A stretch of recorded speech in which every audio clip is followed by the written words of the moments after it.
The chemical structure of DNA in the scripture. The Quranic account of human creation from clay takes on a profound significance when viewed through the lens of modern chemistry. The clay referred to in the scripture is, in fact, a mixture of soil and water, which contains all the essential elements necessary for DNA synthesis. These elements include carbon, hydrogen, oxygen, phosphate and nitrogen, the very building blocks of life. This ancient description of human creation, rooted in the primordial mixture of earth and water, eerily foreshadows our modern understanding of the chemical structure of DNA, the molecule that contains the genetic instructions for life itself. He who has perfected everything which he has created, and he began the creation of man from clay, Sajda -7, Fig 2 DNA chain. The 4 nucleotide bases in the scripture. Interestingly, the Quran appears to allude to these 4 bases in a metaphorical passage from the story of Prophet Abraham.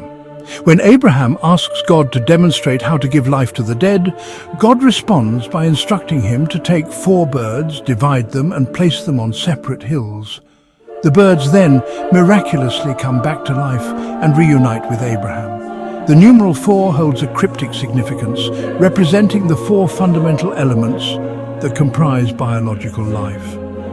This encoded message was conveyed to humanity through the prophet Abraham, who, unaware of its profound meaning, served as an unwitting messenger. And when Abraham said, "My Lord, show me how you give life to the dead," he said, "Have you not believed?" He said, "Yes, but to put my heart at ease." He said, "Take 4 birds and incline them to yourself, then place a part on each hill, then call to them, and they will come rushing to you. And know that God is powerful and wise." Q 260, E 2. The spiral form of the DNA in the scripture. Modern science has revealed that the fundamental process of cell division, growth and reproduction relies on the splitting of the DNA double helix in the cell nucleus into 2 strands. During DNA replication, each individual strand is copied and a new double helix is formed, which then migrates into a new cell, carrying with it all the genetic information of the organism. In a remarkable parallel, the Quran describes this process in a verse that has amazed scholars for centuries. It is God who splits the grain and the seed. He brings the living from the dead, and he brings the dead from the living. Such is God. So how could you have been deluded? Q 95, 2. This verse appears to allude to the splitting of the DNA double helix, where the genetic information is copied and transmitted from one generation to the next. Furthermore, the Quran also describes the spiral structure of DNA in a verse that has only recently been understood in the light of modern science. The verse states, "On the day when we fold the heaven, like the folding of a written scroll. Just as we began the first creation, we will repeat it, a promise binding on us. We will act." Q 104, 33. The significance of this spiral shape extends beyond the creation of the universe or its eventual collapse. Rather, it is a fundamental principle that underlies the creation of all living beings, from the simplest organisms to the most complex forms of life. The Quran's description of the DNA double helix folding and unfolding is a testament to the scripture's profound insight into the workings of the natural world. The basic spiral shape is not limited to the start of creation of the universe or its collapse, but rather applies to the beginnings of all creatures as well, such as DNA double helix folding and unfolding. Rolling a scroll, as mentioned in the verse, results in a spiral form, as in Fig 4. Viscous DNA thread. DNA strands can be easily extracted from any plant, animal or human cell using simple chemicals such as soap, carbonates and alcohol.